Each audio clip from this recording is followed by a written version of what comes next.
I want to thank you for your decades of service to our nation.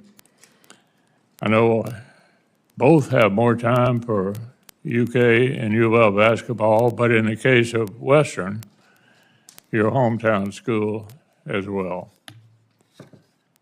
So, gentlemen, I also need to acknowledge at the outset the devotion and sacrifice of American service members. U.S. airmen have been at the absolute razor's edge of recent operations in the Gulf, degrading Iran's offensive capabilities, evading the enemy on the ground, bringing down comrades home, sustaining the joint force, and in the case of KC-135 crew over Iraq, making the ultimate sacrifice. I know I speak for the entire subcommittee in recognizing these fallen airmen, their comrades, and their families. But we're here today to review the administration's fiscal year 27 budget request for the Department of the Air Force.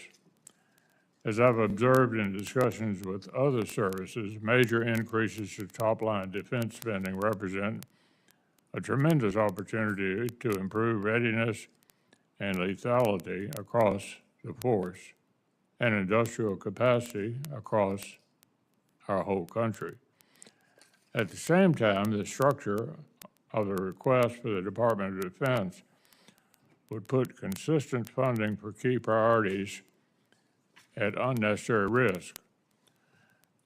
Core pieces of the President's defense agenda, like multi-year procurement contracts for critical munitions, half of the F-35 program, Golden Dome, and drone dominance initiatives, are all requested as a one-off reconciliation spending, not a full year base appropriations. This is especially mystifying for multi-year procurement contracts. I mean, the need to budget for them annually is right there in the name. But it's more than just a contradiction in terms. It's also a recipe for major disruptions in the very possible event that party line reconciliation fails. The administration's choice to structure an ambitious $1.5 trillion request in this way is yet another missed opportunity to put key aspects of our common defense on a stronger and more enduring fiscal footing. Specific to the Air Force and the Space Force, a few observations. First, I'm encouraged to see the Department acknowledge the need for the E-7 wedge-tail airborne battle management aircraft. This platform meets a current-day need with the current-day capability, and the Department's alignment with this priority is a welcome investment in resiliency as we continue to build our space-based capabilities that will serve our joint force in the future.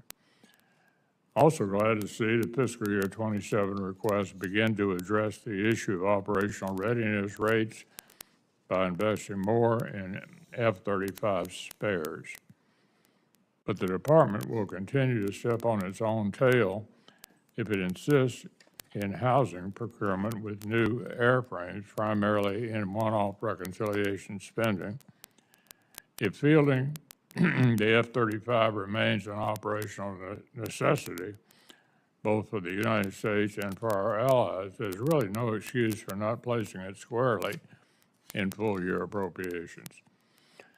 So, General Saltzman, I'm glad that this request represents a massive opportunity for Space Force procurement of key systems. But I worry whether industrial capacity will be able to meet a sudden surge in spending, pending a clearer picture of how the department plans to sustain steadily increasing investment in the out years. So I want to hear from all of you how the Space Force is thinking about long-term scaling. Finally, at a fundamental level, I'm curious to hear from each of you about how the Department of the Air Force is applying the lessons of the modern battlefield.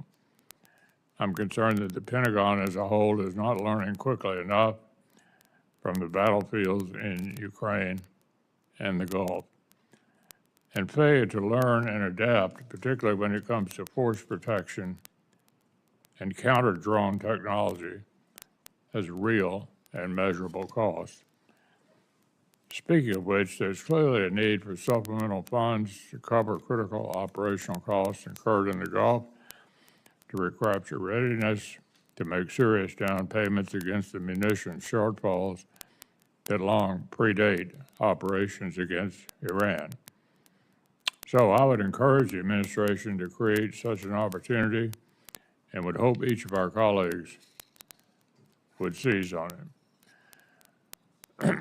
With that, following Senator Kuhn's observations, we'll move to Ms. Secretary. The two generals, you'll make short statements and leave plenty of time for question and answer. Senator Kuhn. Thank you, Mr. Chairman, and thank you for our partnership and broad agreement among many of the themes that you just raised. You'll hear them reflected in my opening remarks as well. Secretary Meink, General Wilsbach, General Saltzman, thank you for your service and for your testimony here today. The Air Force and Space Force are fortunate to be led by the three of you who continue to display a good judgment and a sincere interest in doing right by our nation. I'd like to note this is General Wilsbach's first time testifying as Chief of Staff of the Air Force. Thank you in advance for your insights today. And I'll note, as did the Chairman, that this is General Saltzman's last testimony before this subcommittee ahead of your expected retirement in August after more than 35 years of service. Salty, I'm not sure you'll miss any of us, but we will certainly miss you. Thank you to you and your family for the sacrifices you've made for our nation over so many years. And I look forward to your last nuggets of wisdom today and in the weeks ahead.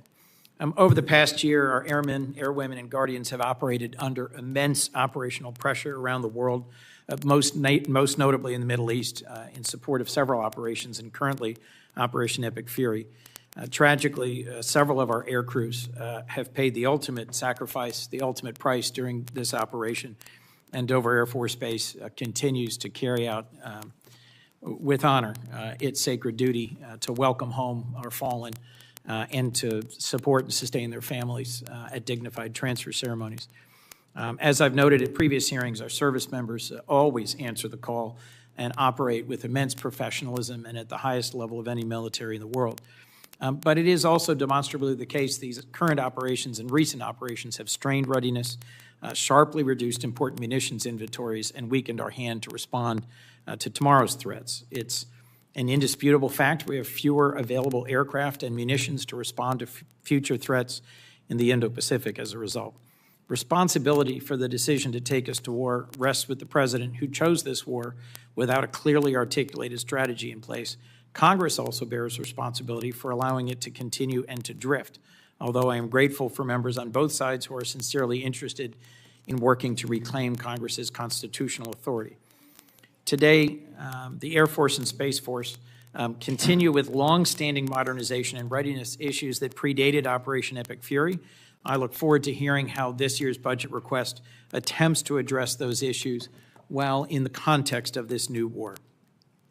I would love to hear how our defense industrial base is working to change behavior, to help produce on time and on budget. Can it keep up with the increased demand signal that this budget sends? And how do we bring new players, new manufacturers into an arena once dominated by just a few big primes?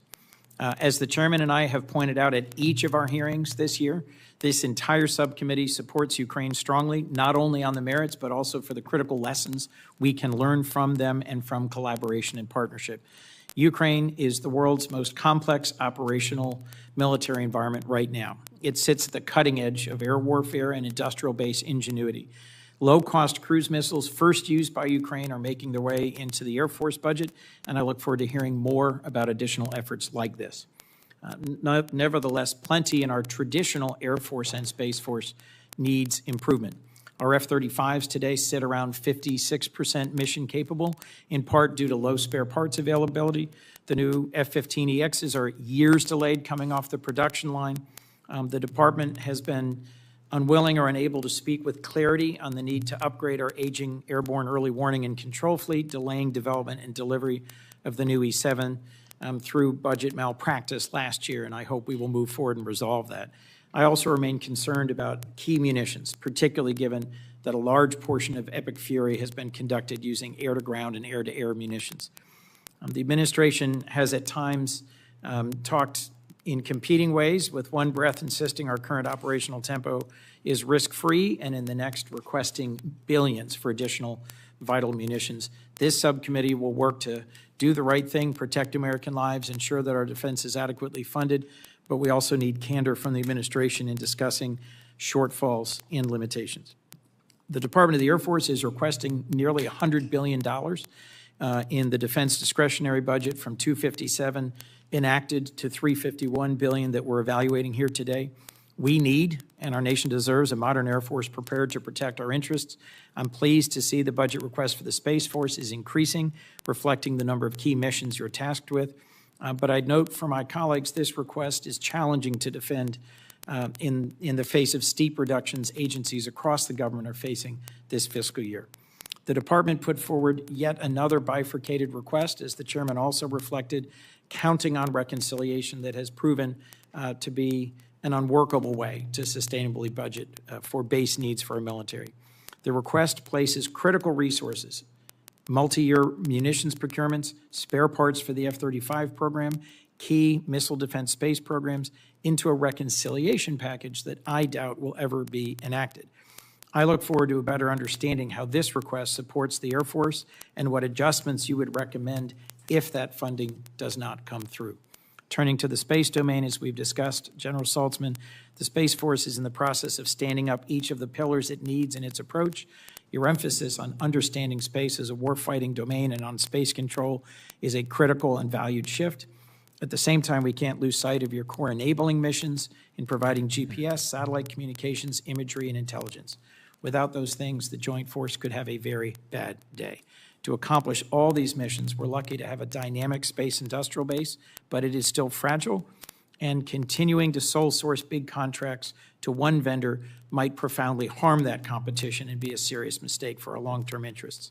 So as we review your budget request, I'll be looking for fostering competition using multiple providers, requiring open standards and architecture, and broadening and deepening the industrial base by giving new entrants a meaningful opportunity and encouraging more capacity and diversity in sub-tier providers. In conclusion, the Air Force and Space Force provide critical foundational capabilities to our nation in defending the United States. This year, more than most, this subcommittee understands and must understand your goals in building this budget, whether or not it's realistic to grow this fast, and the smartest ways to reprioritize your budgets in the case that reconciliation does not occur.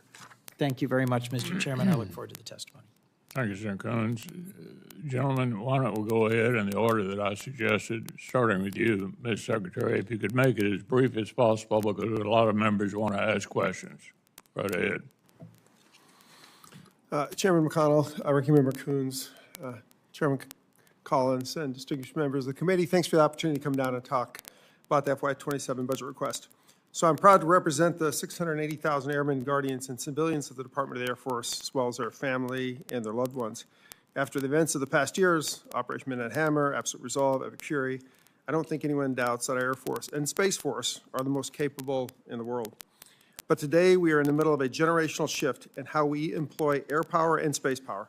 Advances in autonomy, adaptive manufacturing, AI, microelectronics, and more give us a unique opportunity to drive down cost and drive up effectiveness across the board.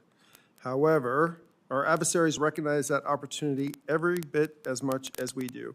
Those adversaries, particularly China, are modernizing at a very rapid pace. To stay ahead, we must innovate faster in everything that we do. That means staying ready to fight tonight, next month, next year, next decade. Unfortunately, the past 25 years, the DAS budget has been the smallest relative to GDP in the history. At the same time, the nation has asked more of it. To meet its mission's needs, the DAF was forced to shortchange both foundational readiness and much-needed modernization. The fiscal year 2027 President's budget breaks that pattern with a $338.8 billion request for the DAF, a 34% increase from last year. I'll start with our investments to win the fight tonight. Foundational readiness. Boosting readiness requires increased and stable funding, particularly given the age of many of our platforms. The FY27 budget request increases our foundational readiness investment by 34%, providing the jump needed to truly recover. We're also looking at ways to operate more efficiently by accelerating decision-making and reducing barriers to entry for industry and leveraging innovative contract structures. The DAF's lean budget over the years has also resulted in a $50 billion facilities maintenance backlog. This is compounded by the way we've traditionally done MILCON, which results in cost more than double that of the commercial construction world. To reverse this, the FY27 budget request nearly doubles investments in both MILCON and facilities sustainment, restoration, and modernization, which, when coupled with the new authorities granted to us by Congress, thank you, such as progressive design build, will address the shortfalls. Second, production, particularly of munitions. While we retain enough munitions worldwide to meet mission needs, we need strong factory lines to sustain and bolster our stockpiles. Therefore, this budget leverages existing commercial production capacity and takes full advantage of multi-year procurement for our most critical munitions, totaling 39,000 weapons of all types by FY33. We are also developing weapons almost as capable as our high-end munitions, but at a fraction of the cost and with much higher production rates. I'll note that while the money in this request is essential, time is our most precious resource, and the department will focus on companies that can scale quickly while still broadening the industry base to ensure competition in the future. That leads me to number 3, modernization. The DAF is currently engaged in the broadest program of modernization in its history. While not every program has been perfect, we have already seen a lot of success with our new proliferated space architectures, the collaborative combat aircraft, the F-47, B-21, our command and control, and our battle management systems. The FY27 request accelerates those successes and applies lessons learned from them across the board. To that end, we are transferring our acquisition system. We are empowering our new portfolio acquisition executives and their teams with the authorities, resources, and talent they need to accelerate capability delivery. We have delegated nearly every authority we are legally allowed to do so down to the PAEs. We are realigning portfolios to match mission outcomes. Our end state is all DAF acquisitions aligned within the PAE structure to ensure consistent, simplified, and rapid decision-making across the Space Force and the Air Force. Finally, our most decisive advantage remains our people, the airmen and guardians who make everything possible. This budget invests in them. This includes a 5 to 7% pay increase, larger bonus pools to incentivize high-performing civilians, and increases in military end strength, and a 300% increase in dormitory investments. In conclusion, this budget represents a disciplined strategy to meet our threat. While the FY27 budget represents a major increase in our budget, we are ready to execute. Much of the new funding will accelerate mature programs with established contracts. Regardless of the final total, we will remain accountable and transparent to Congress and the American taxpayer. Thank you, and I look forward to your questions.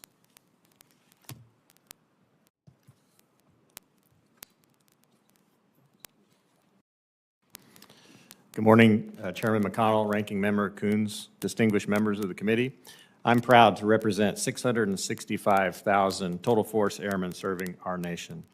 Thank you for the opportunity to appear before you today and your continued support to airmen and their families. The United States Air Force exists to provide the nation with decisive options at both speed and scale.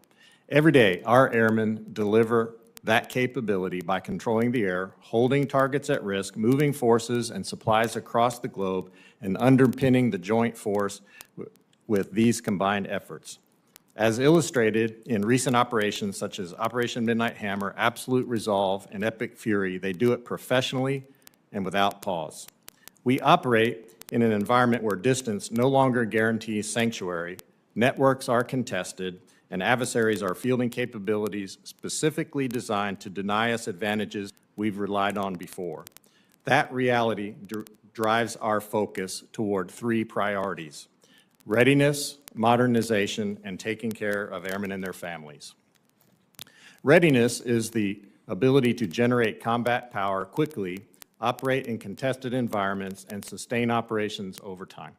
Today, our airmen are meeting the mission but are always doing so while managing significant strain. We are flying aircraft that in many cases are older than airmen who maintain them. We are operating at a high operations tempo across multiple theaters and doing so while preparing to be ready for any future conflict. Our fiscal year 2027 budget request prioritizes restoring depth to our force by increasing funding for flying hours, munitions, and maintenance, and advanced training that reflects the reality of today and tomorrow's fight. Weapon system sustainment funding increased to over $24 billion and flying hours to nearly $10 billion. We are focused on readiness that continues to remain credible and can deliver effects. Modernization is not only about replacing old platforms with new ones, but evolving how we fight. Speed, survivability, and decision advantage will define future conflict. It requires a force that is more connected and adaptable. To this end, we are increasing our research and development funding by 27% to over $57 billion. The fiscal year 2027 budget request will accelerate our modernization programs. We are advancing the F-47 and collaborative combat aircraft to increase combat mass and complicate adversary targeting. We are upgrading our current fighter fleet to ensure it remains viable while also investing in long-range strike, advanced munitions, and resilient command and control. Additionally, our nuclear enterprise remains foundational. Investments now will sustain the modernization of the triad through the Sentinel, B-21 Raider, and upgrades to the B-52 and the E-4B. These capabilities ensure that our deterrence remains credible and ready. Third is taking care of airmen and families. We ask a lot of our people. Frequent moves and operational stress take a toll. Our Air Force continues to invest in improving options for health care, child care, and spouse employment. Therefore, our budget request strengthens quality of life. We are executing the largest investment in our dormitories in over a decade of $2.7 billion in FSRM and $330 million in MILCON for a total of $3 billion. We are looking for solutions to meet housing needs to our families with a request of $1.3 billion while funding new construction projects to address child care capacity shortfalls by adding over 1,700 additional child care spaces. The Air Force exists to be the best possible fighting force for our nation. We are building a force that can operate under pressure and deliver effects anywhere in the world. That requires sustained investment, disciplined choices, and an unwavering focus on our people. With your support, we will ensure they have the tools, training, and the backing they need. Thank you. I look forward to your questions. Thank you, Chairman McConnell, Ranking Member Coons, distinguished members of the committee. Thank you for your support for the Space Force and our nation's guardians. As the past year has demonstrated, space is more vital than ever to our economic prosperity, our national security, and the effectiveness of the joint force. However, our adversaries are constantly working to take away our military and economic advantages in space. To defend our nation's interests in space, the Space Force must do more than grow. We must evolve to meet the challenges of this new era. To that end, the FY27 budget landmark investment of $71.1 billion for the Space Force represents a generational opportunity to position the force to meet the rapidly expanding threats and demands of the nation.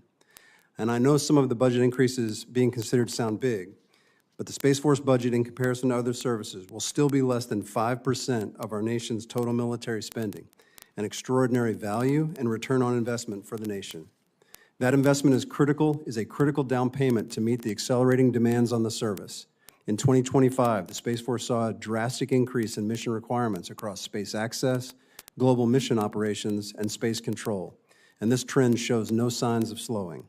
To position the service for this mission growth and inform our future needs, the Space Force has been working hard to define what we believe our future operating environment will look like over the next 15 years, and then designed our objective force structure to meet the nation's expanding needs. That analysis makes it clear the Space Force we have today is not the Space Force we will need in the future. Increases in the service's budget and end strength are a national security imperative. That is why the FY27 budget boosts our top line by 130% and our end strength by 27%. The proposed budget paired with this increase in end strength will allow the Space Force to recruit and train the guardians we need, build vital space capabilities for the joint force and the nation, and provide the support and infrastructure that the mission growth demands. In order to execute all of our expanding missions, it is imperative that we responsibly and effectively convert this increased appropriation into combat capability and warfighting advantage. Unlike the other services, the majority of our budget, nearly 2/3, is dedicated to developing and fielding new systems instead of personnel or operations and maintenance. And that is why the Space Force is so focused on taking advantage of this once-in-a-generation opportunity to enhance our acquisition processes, all with the goal of accelerating the fielding of vital combat space systems at the speed and scale required for each mission. To that end, newly empowered portfolio acquisition executives are positioned to make better and faster program trades, expediting our ability to deliver combat-credible systems on operationally relevant timelines. We're simplifying our approach to requirements, bolstering our relationships with industry, and ensuring our vital Guardian workforce is expertly trained in the complex task of acquisitions. Unlike other services that are modernizing existing systems, the Space Force cannot modernize what it does not have. We are creating some of the innovative capabilities for new missions from the ground up, particularly in space control, where we are investing in all categories of counterspace systems necessary to deter and defeat aggression in space. Additionally, we are aggressively pursuing more resilient space architectures that can withstand attacks and continue to operate through extended conflict. But the added manpower, missions, and capabilities require commensurate increases in the structures that support them.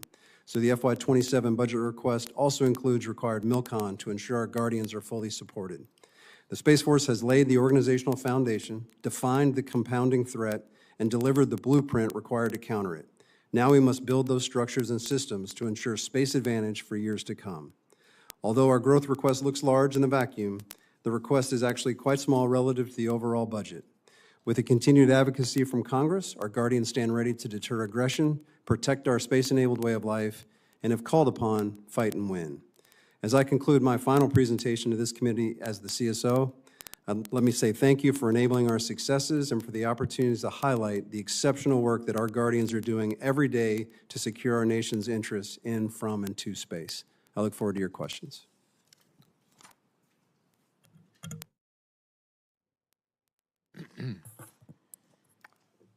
Mr. Secretary, a year ago, Ukraine's Operation Spiderweb employed cheap drones to destroy 20 Russian military aircraft sitting on the tarmac deep inside Russian territory. They have conducted regular long-range drone strikes deep into Russian territory.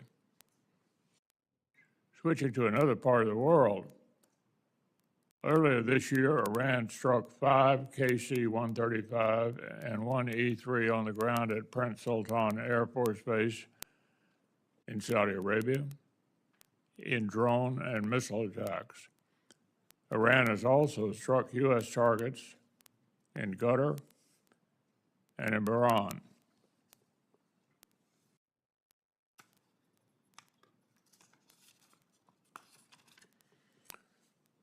So why has U.S. military been so slow to adapt to the changing nature of warfare? What is the Air Force doing to harden facilities and defend against drones at home and abroad?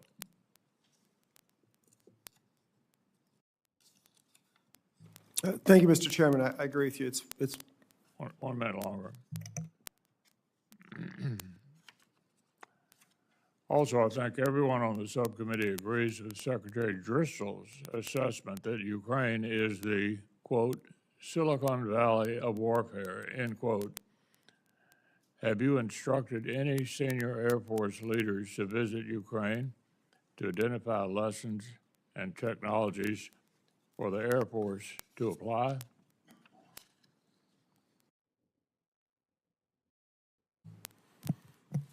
I have not instructed anybody to visit Ukraine, but the teams are either visiting Ukraine or visiting manufacturers that are supporting Ukraine, or I'm actually going to EUCOM in a week or so to again get more information on what's going on over there as well.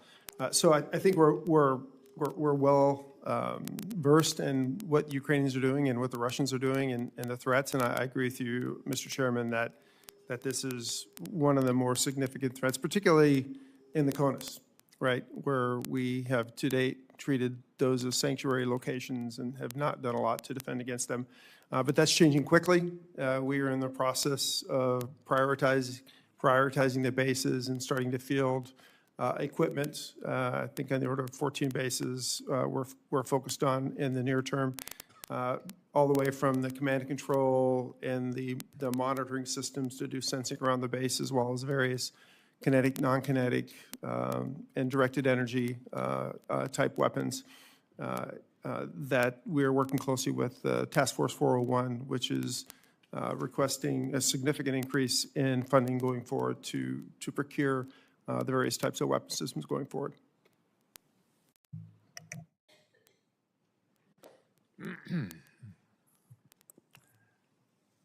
Shifting to a different topic, executing Operation Epic Fury required both the advanced buildup of combat power in theater and sustainment flights and long-range strike missions. I understand you couldn't have done this without the cooperation with Europe and Gulf allies on access, basing, and overflight. How would operational planning have been affected if you couldn't rely on the reach and force multipliers provided by our friends in Europe and the Gulf? There's been some suggestion that our European allies aren't helping us in the area. I think that doesn't stand up against the facts. How much does the Air Force's ability to strike adversaries worldwide lean on access, basing, and overflight from allies and partners? Would the Air Force be better off with less access to NATO countries? Absolutely not. We can and do have the ability to strike without forward locations pretty much anywhere on the planet, but it is greatly facilitated by access to our allies and partners. I guess turn it over to General Wilsbach for additional comments. It would certainly significantly limit our options. As the Secretary said, we do have the capability from CONUS or other territories that we have locations that are owned by the U.S. to strike from those locations. But if we don't have access, basing, and overflight into partner and allied countries, it greatly limits our ability to force project, resupply, strike, et cetera. Senator Coons. Thank you, Mr. Chairman. I have three areas of questions I want to get through quickly, if I can. Low-cost cruise munitions, air-based drone defense, and CCA. I'll just follow up on the point the chairman raised about base defense. As we've discussed, Mr. Secretary, the tragedy at Tower 22 showed me, at least, and I think many of us, the cost of neglecting critical investments in drone defense. You referenced the partnership with the Joint Interagency Task Force 401. Are you confident each side knows their lanes in the road in this work? And how is your work complementing the DoD-wide initiative?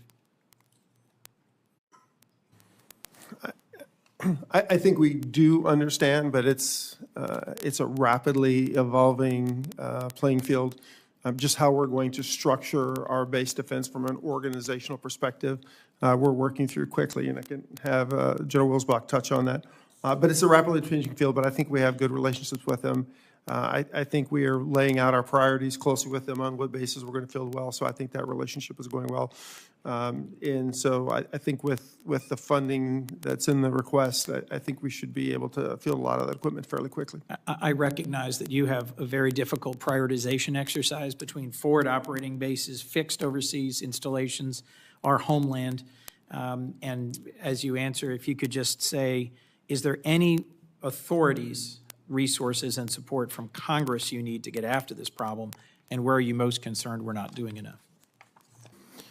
Thank you for the support that you gave us in past years on the authorities, and I think the authorities are in a good spot right now. Overseas, we have no limitations, especially where there's active combat happening. There's no authorities limitations there. In fact, the rules of engagement there are exactly where our warfighters would like them to be.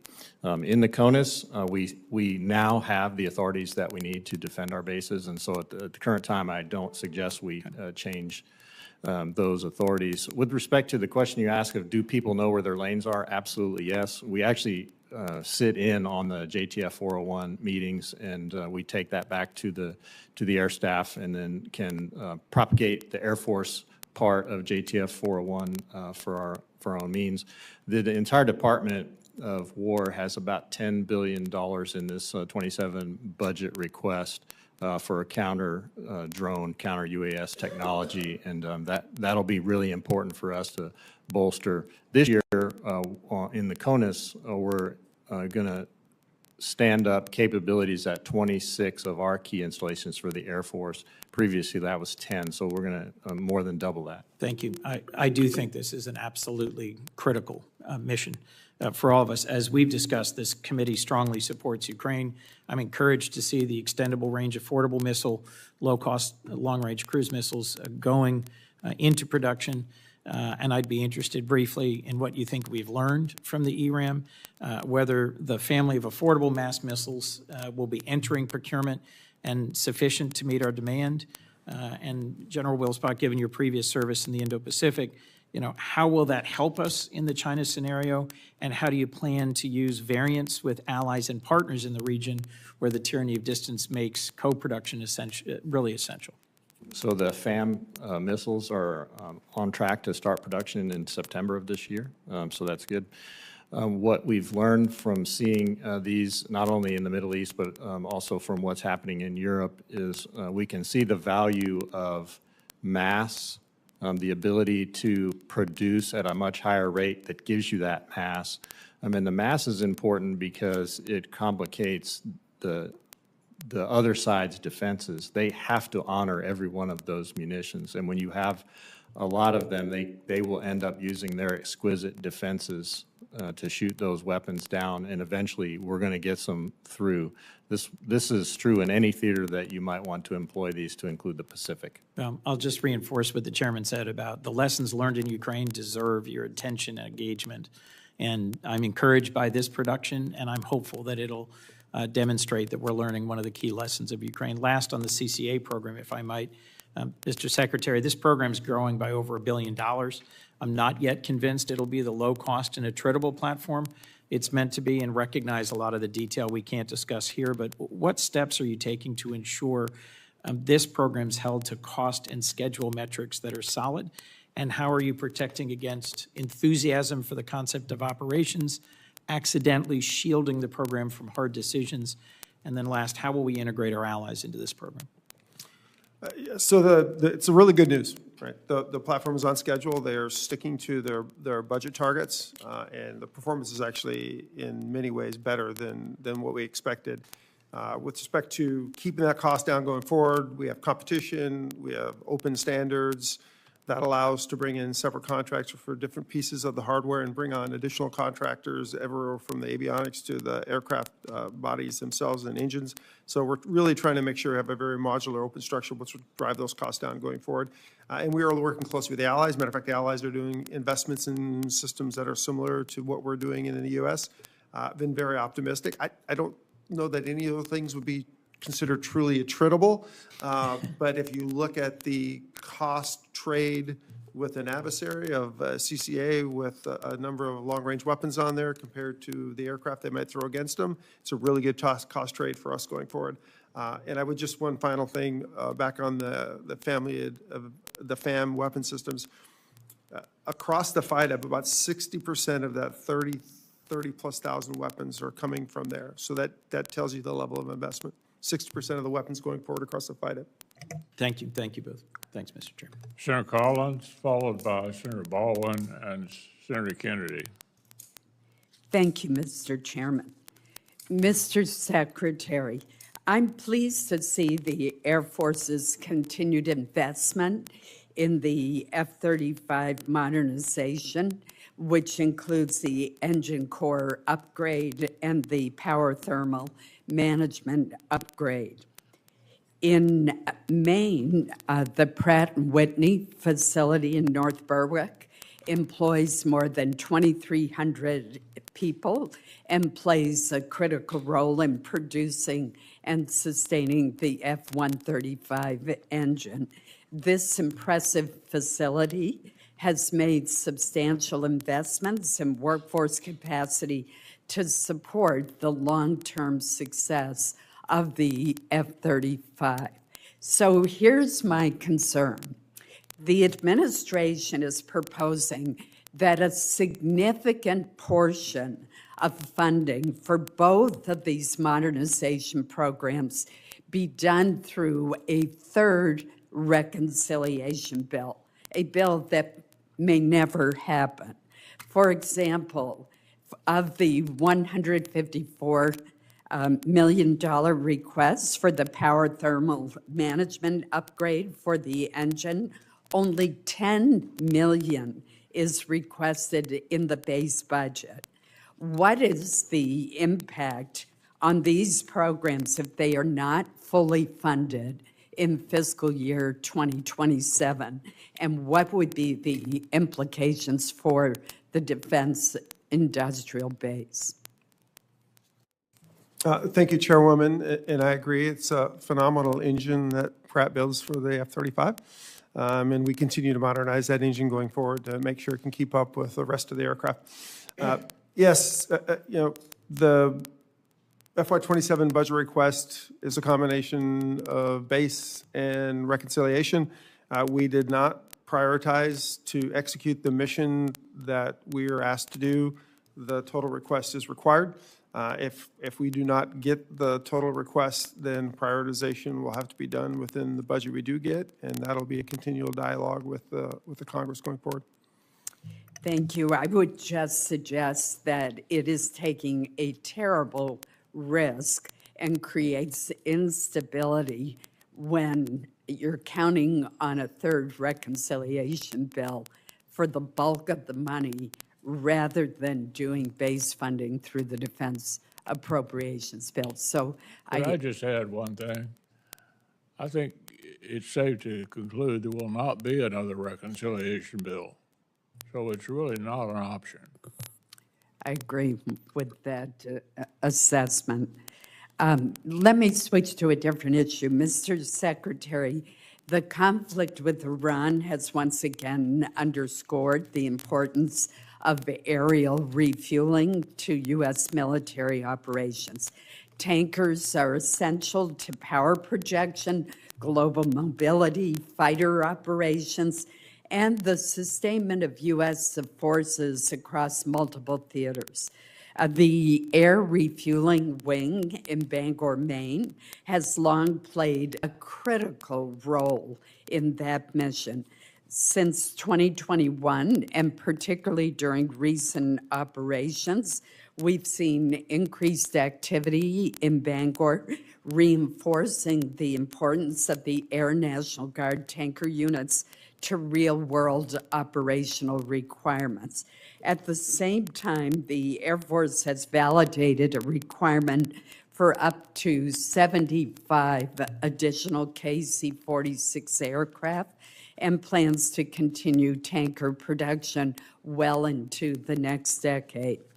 Given the strategic importance of tanker aircraft and the continued operational contributions of the Air National Guard units, such as the impressive one in Bangor, when should Congress expect the Air Force to provide a clearer roadmap for replacing the aging KC-135 aircraft across the Guard tanker enterprise?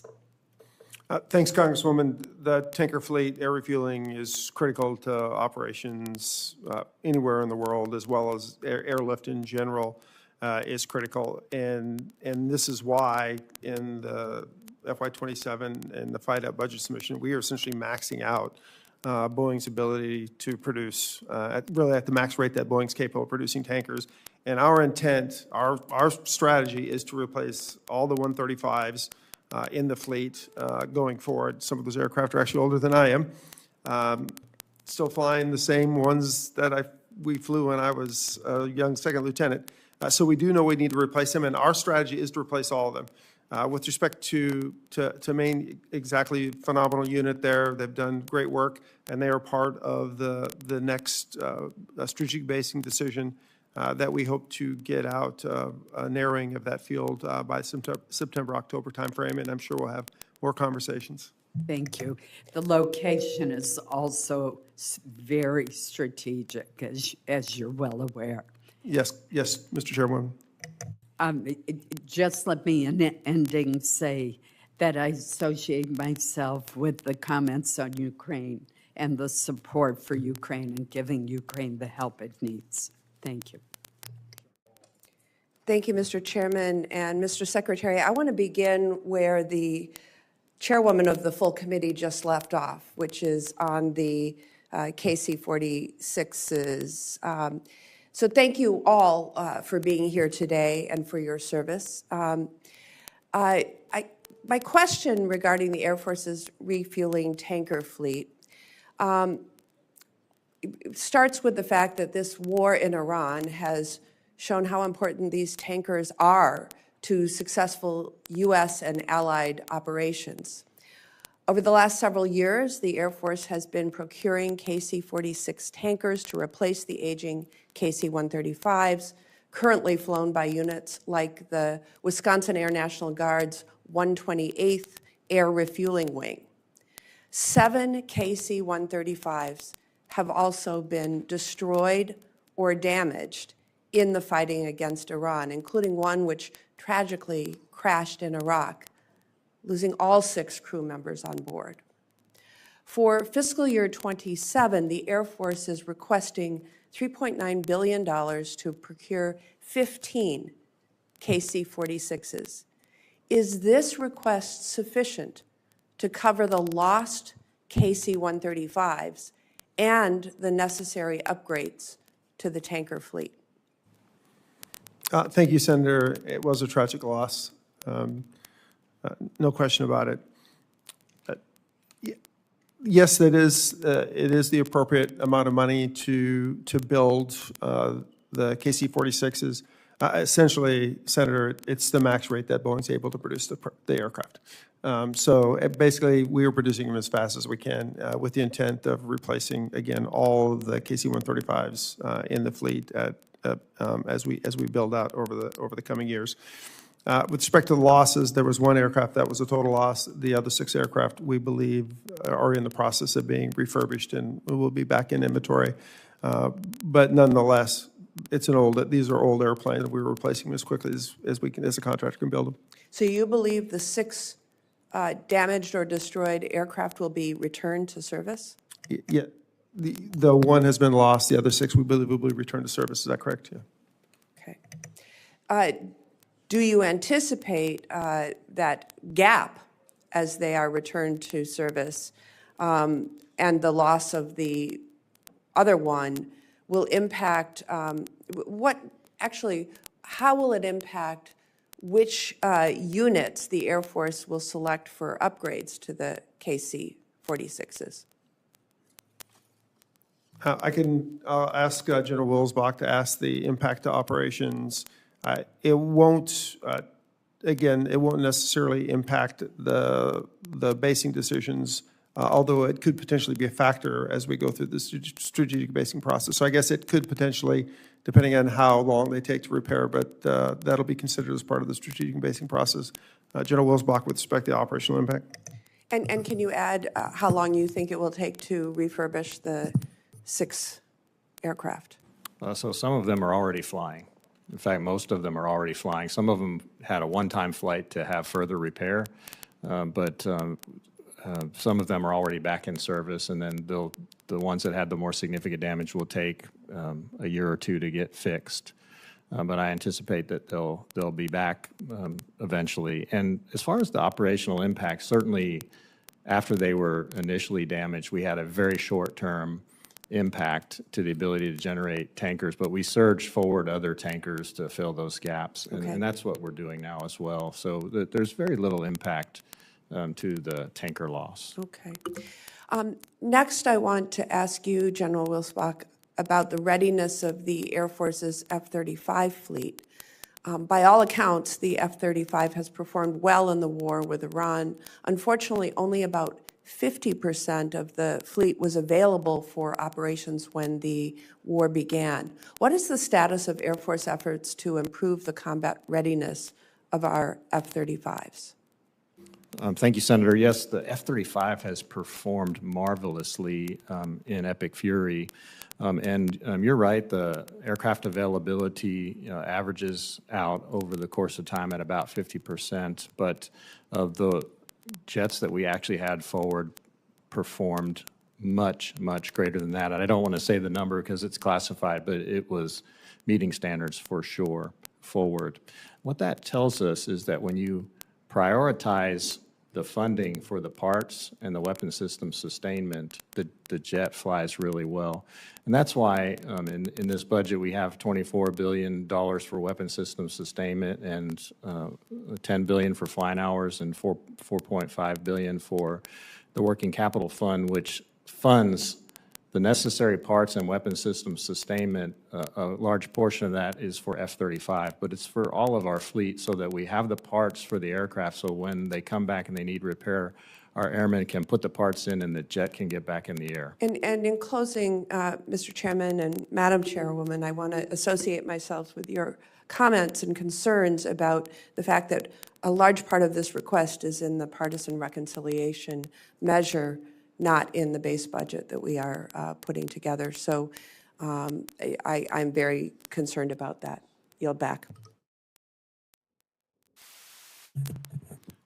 Thank you, Mr. Chairman. Mr. Secretary General, thank you for your service. Mr. Secretary, I want to start with you. Is not the Air Force Global Strike Command at Barksdale Air Force Base the most spectacular thing you've ever seen in your life? Yes, Senator. I was actually, when I was active duty, I was part of the Forerunner, which was Strategic Air Command. So when are we going to address the staffing shortfalls there? So I'll look to the general for a little bit, but we are having briefly. We are increasing to the tune of about 10,000 in the military strength within the department to try to address some of those funding or staffing shortfalls. Briefly, sir. The 27 budget has dollars in there to increase the end strength for the Air Force, as the Secretary noted, and that will allow us to get after a lot of the shortages that we have. The staff at Global Strike Command is certainly one of them. Other shortages that we have with maintainers, et cetera, those are all, the budget request will allow us to take care of those. General, before I ask this question, I don't like to do it this way, but this will be an exception. I'm going to give you a point of view about what's going on around here. I know you hear all the happy talk, but I'm going to try to explain what's really going on, in my opinion. I could be wrong, but I doubt it. The President has pointed out that we have a crisis in defense, and we need to spend a lot more money. I mean, look around. He is, of course, correct. He's asked for 42%. It's going to be tough in regular order to do that amount. But Republicans want to spend, we haven't come to a final conclusion on the number, anywhere from 20 to 25, 27% more in the budget on defense. My Democratic friends in the Senate, and they are my friends, have said privately, that's swell. We want to spend an additional amount of money on welfare. Now, they're smart people. They know that we can't do that, and we're not going to do that. If nothing else, it would explode the deficit.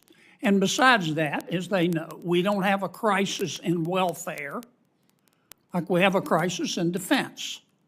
It's not like we're not spending a lot of money on welfare.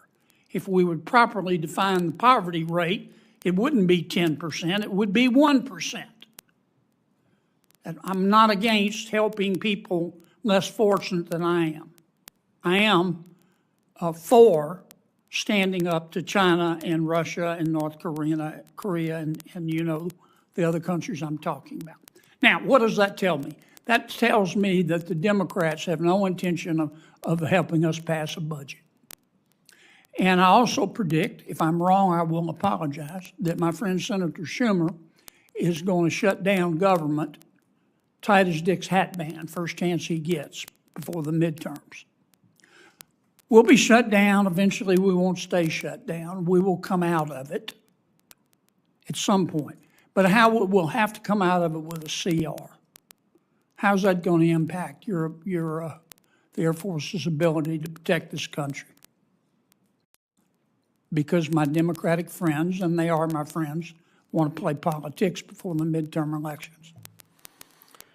Without a reconciliation and a year-long CR that keeps us at the 890-ish total, that would have significant impacts on our readiness. A lot of the investments we've just been talking about to meet the threats from the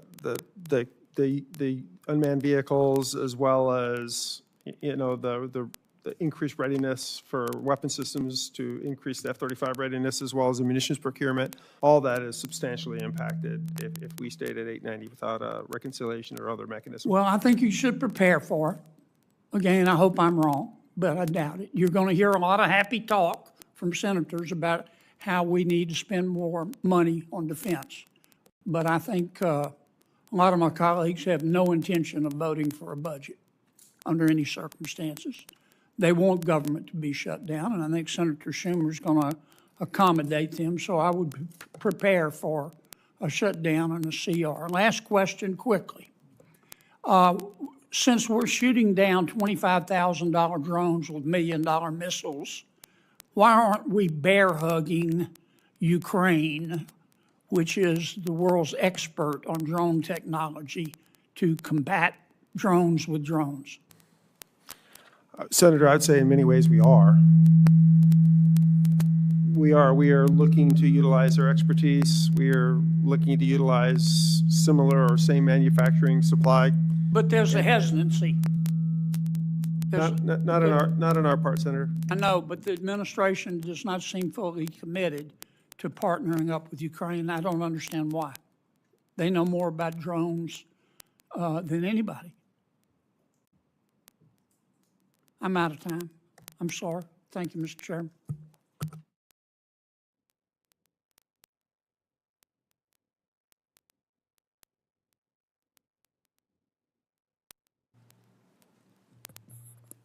Senator Bozeman, followed by Senator Hovind and Senator Capito.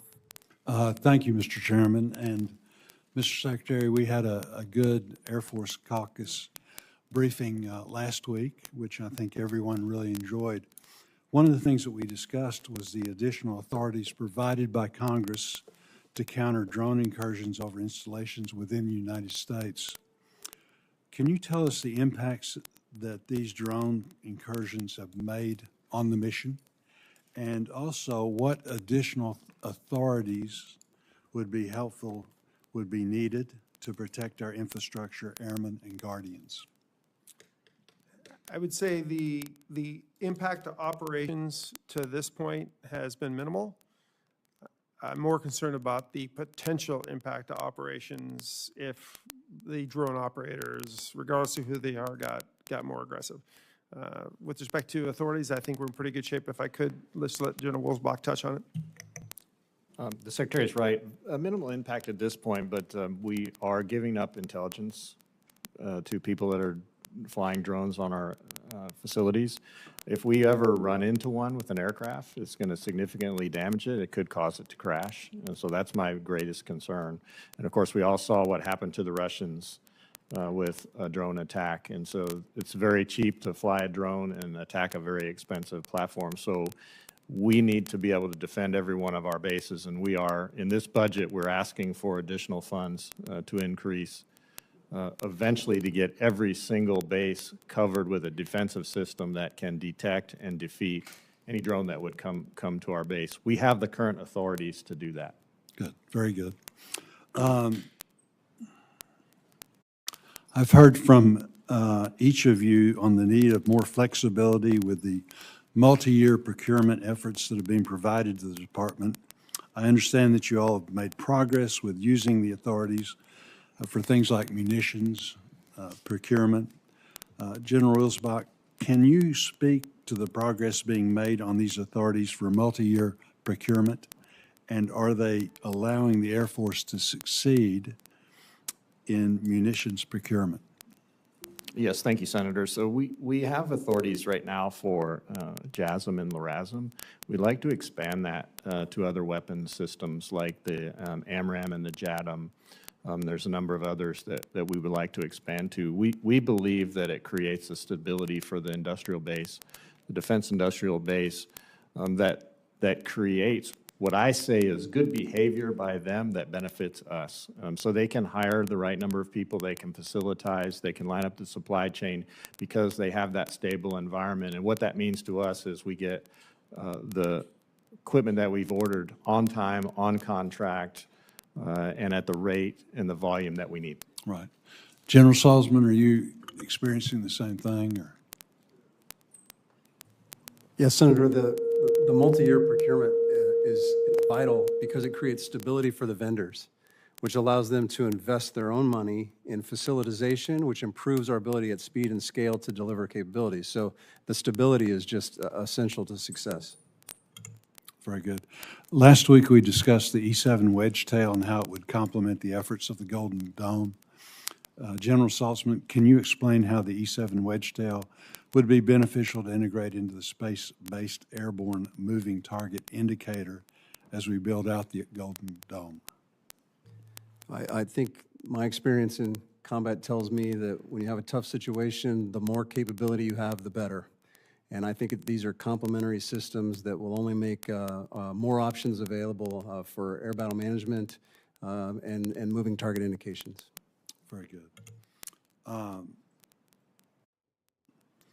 Again, General Saltzman, what capabilities, missions, and operational demands are driving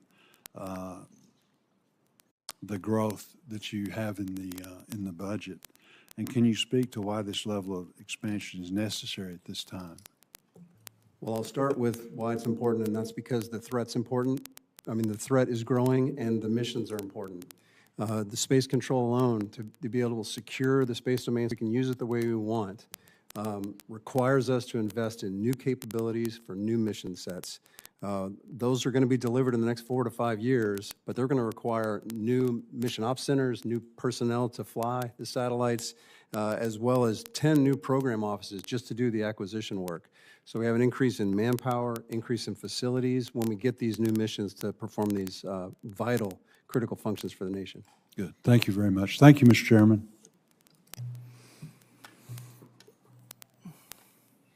Thank you, Mr. Chair. Secretary Meink, I want to follow up on Senator Kennedy's concerns because I very much share them. If we're not able to do a reconciliation and we continue to work to get the regular funding through in terms of the budgetary process, isn't it vital that we have a supplemental right now to make sure that we have provided funding for our global military operations? Thanks, Senator. It's vital that we get the full budget request. Again, all the things we've talked about here are because of the increase to the Department of the Air Force's budget. With respect to supplemental, right now will come out of the OMB in the White House, and the DOW is working with OMB on options, but I can't speak to supplemental. Right. But it is vital that we get funding to our military for all of these purposes. And the longer we go at a lower level of funding locked into a CR, the bigger problems we're going to have. Is that a fact? It is vital that we get the resource we're requesting. So anybody Absolutely. talking about this and not recognizing that fact is not stepping up and supporting the needs our military has at a very dangerous time in the world. Isn't that true? I agree, Senator. It is vital we get the resources we've requested. Thank you, Secretary. General Wilsbach, as far as the Gulf, talk to me about the blockade. And I'm going to just put forward a thought, and I want you to analyze and tell me what you think. It seems to me if we get better and better at the blockade, which we are, and we bottle up Iran, and we open up the strait for everyone else, and we continue to put pressure on our allies to work with us, including NATO, doesn't that long-term put the kind of pressure on Iran that we need to get to the kind of, make sure they don't have nuclear weapons, and to get to the place that we need to, not just for the good of the United States, but really for the world? That's getting a little bit out of my lane, but I'm tracking what you're saying. It seems that is the objective and the approach that the blockade is causing inside of Iran. But what I want to understand specifically is your thoughts in terms of our ability militarily to get to the point where we can block Iran with the blockade and open up the strait. What are your thoughts in terms of getting there, how soon and how effectively? Well, I think you're seeing that we are Admiral Cooper with CENTCOM is executing that every single day, and he's doing that with the Joint Force. And the Air Force is providing strike capability overhead as well as intelligence, surveillance, and reconnaissance. So that's the Air Force part of that mission. Yeah, and in fact, this committee is going to meet with him in the SCIF today and talk about that and other things. So, but I do want to highlight what you're doing over there, how incredible it is, and that this is a strategy. I mean, people have to have some patience, but this is a strategy that can work, can solve an existential crisis, and over time, energy prices will be lower. And if we're not out there talking about it, how can we expect people to say, hey, yeah, we do have to hang in there and get it accomplished? So we can't just have those conversations in the SCIF. And that's why I do want to bring it up to you, as well as to acknowledge the incredible work that our men and women are doing over there. And I'm sure glad our two Apache pilots are safe. We're losing a lot of MQ-9s over there, or I better be careful. We've lost some MQ-9s over there. That production line is closed down. Back to the funding issue. What are your thoughts on how we cover that base? Well, first of all, the MQ-9 has been a tremendous capability that we've used very well inside of Epic Fury, and they've conducted a lot of extremely high-risk missions that we would choose not to put a manned platform in, and they've been very effective. So from that standpoint, we've gotten a lot out of our MQ-9s, and as you said, we've lost some of them. And the approach that we're taking now is to refurbish and get ready the remaining Block 5 MQ-9s that we have. We still have a lot of them. I don't want to say the number because it's classified, but we still have a lot of them, and so we're not in a crisis with the MQ-9 at the moment. And then we're also looking at a more affordable option that provides a lot more staying power even than the MQ-9 with respect to on-station time, which we believe will be a lot more economical and will provide essentially the same capability that an MQ-9 does for less money and for a longer period of time. In addition to newer technologies and satellite, correct? That's a given. I mean, we are putting a lot more in space, which General Saltzman can talk to. General Saltzman, at Grand Forks, we're working on funding and standing up a Space Force operational facility. Talk to me about the mission that you expect to operate out of that. And I know there'll be a number of others, but specifically Grand Forks. Thanks, Senator. We're focusing on the proliferated constellations up there. So that'll be the space-based sensing and targeting, missile warning, missile defense, and the Space Data Network, all take advantage of that ops center that we're putting at Grand Forks. Thanks to all of you for the incredible work you're doing.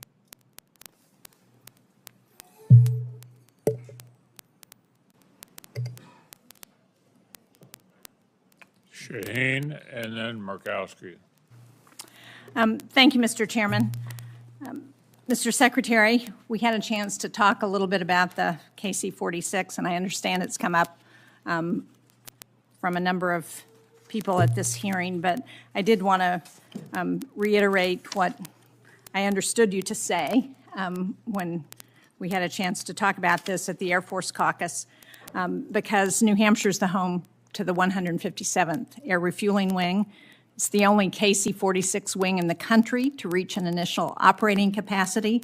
We're very proud of it, as you can tell. And I know that you talked about the KC-46 in your written testimony and the investment of over $1 billion in the program. But as we know, the remote vision system has continued to have issues. I understand that they're getting very close to a resolution, and that will be incorporated in the new planes. But my concern is how you prioritize those planes that are already operating in terms of retrofitting with the new remote vision system. So can you speak to how you see those planes being addressed in terms of the retrofits? I think the good news, I think that we're proud of you. We're proud of the unit as well, Senator. I think the good news is that we believe we've fixed and have tested the new 2.0 vision system, and that we should start rolling that into the production line in 28. I think your concern goes further than that, is how do we get to the planes that are already out there? And we are working through the strategy for that, but it is essentially going to take a significant mod to the airplane to do that. Whether or not we can do that in the field or we do that as part of depot, we're just working our way through that. General Wilsbach, anything else on that? Can I just ask you to address, as part of your comments, how you'll view those planes that are already out there? Are you looking at the first ones who were fielded, or what's your priority? We haven't set the priority for which actual aircraft gets the upgrade, but what I'll tell you, Senator, is the KC-46 is performing magnificently, even with, we know the current vision system isn't what we ordered, and that's why we're getting the 2.0 version of it, but even so, it's flying fantastically. It's been doing a great job in Epic Fury and really all over the world. I actually just had a chance to fly the aircraft myself, and I can tell you it's a phenomenal aircraft, and when we get the deficiency solved, it will be even better. Well, I certainly agree with that, and I hope that as you're thinking about how you're going to retrofit those planes that are already operating, that you will think about which ones have been on the ground longest and maybe therefore more capable of, and it may be more important to address that RVS system. General Saltzman, we will miss you as you retire. As I was saying briefly, last month a group of senators traveled to the Arctic. We visited Bittervik in Greenland, and it was very impressive to see the operation there, to see the work with NASA to identify black holes. I was very impressed with that, to see the cooperation with our Danish and Canadian and Greenlandic partners. It was nice to hear that that is going so smoothly despite some of the challenges. So can you, and for us in New Hampshire to see the station, to know the connection to New Boston, New Hampshire, because there is a hub for the Space Force in New Boston, as you know. But can you talk about how important it is for that radar and space surveillance mission to our homeland missile warning in both the U.S. and Canada, and how we're cooperating with Canada on that? Thank you, Senator, and I know the Guardians and Airmen up there loved having you there, so it was important for them as much as it is for us. Greenland is an important strategic area for us. Missile warning, missile defense, as you mentioned, space domain awareness, and satellite control network. We have all those kinds of antennas and radars up there to do vital missions, and that posture where they are gives them a different vantage point to collect things and to see things that you wouldn't otherwise get an opportunity if we didn't have that strategic piece of land. So it's a vital, and that's why we're investing in it. Almost $130 million in this budget request for upgrades to the radar system. We're upgrading the dorms. We're upgrading the power generation. As you know, that's vital there as well. So I feel like we're investing heavily because of the strategic importance to those missions. Thank you. Thank you, Mr. Chairman. Thank you, Mr. Chairman. Mr. Secretary General, thank you for being here. Thank you for your leadership. I want to follow on Senator Shaheen's comments about our Arctic visit, and particularly to Pitavik. I've been there on multiple occasions, as you know, General, And with each visit, I am impressed by what we have, but also how old what we have is there.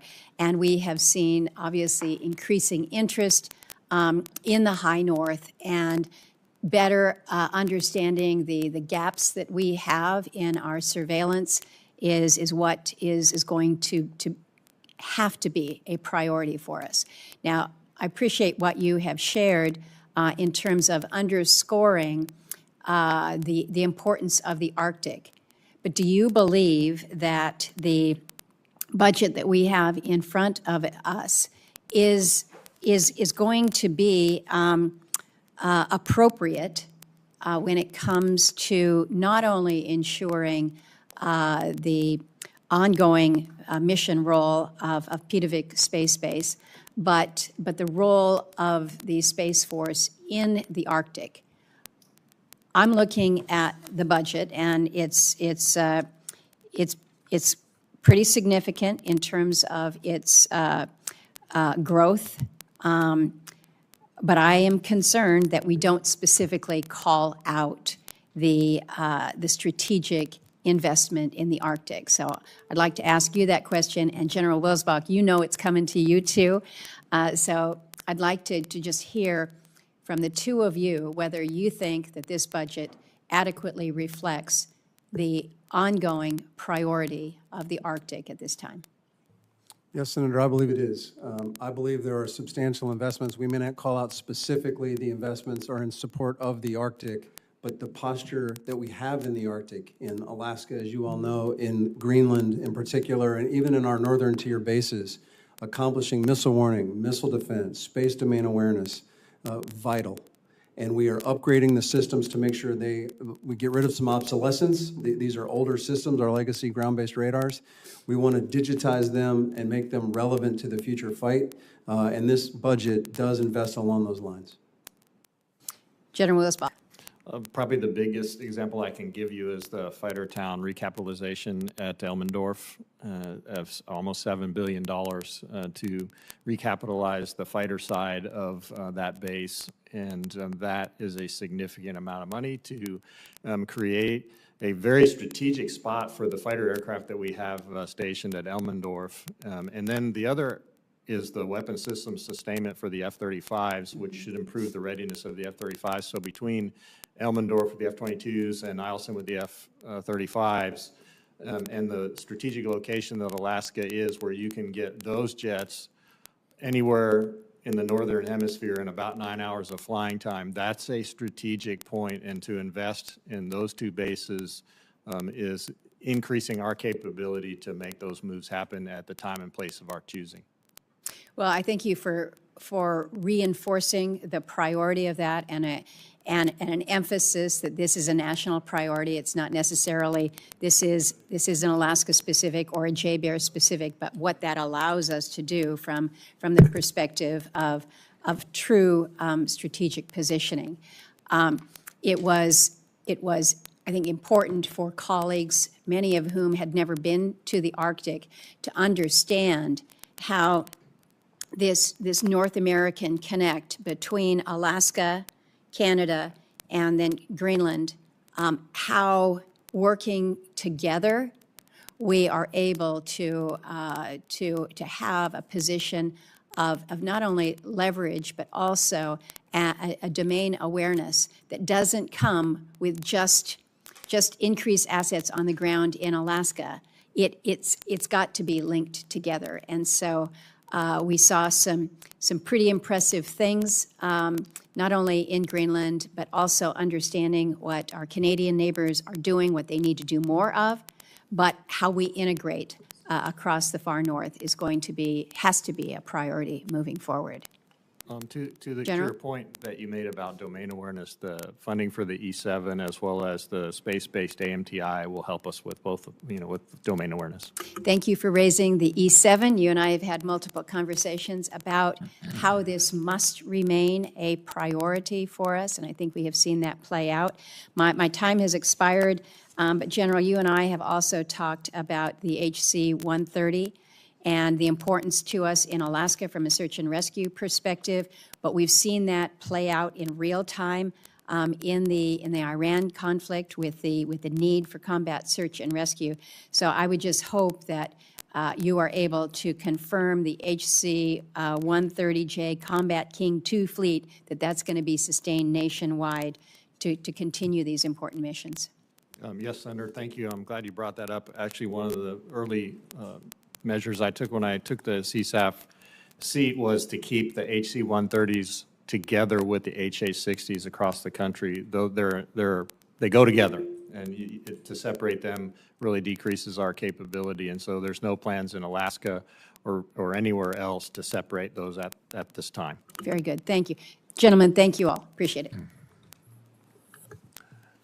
Well, I want to thank all our witnesses. Thank you for your service and your testimony today.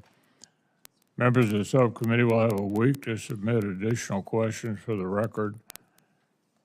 Senators may submit additional written questions, and we ask that you respond to them within 30 days of receiving them. The subcommittee now stands in recess, subject to call of the chair.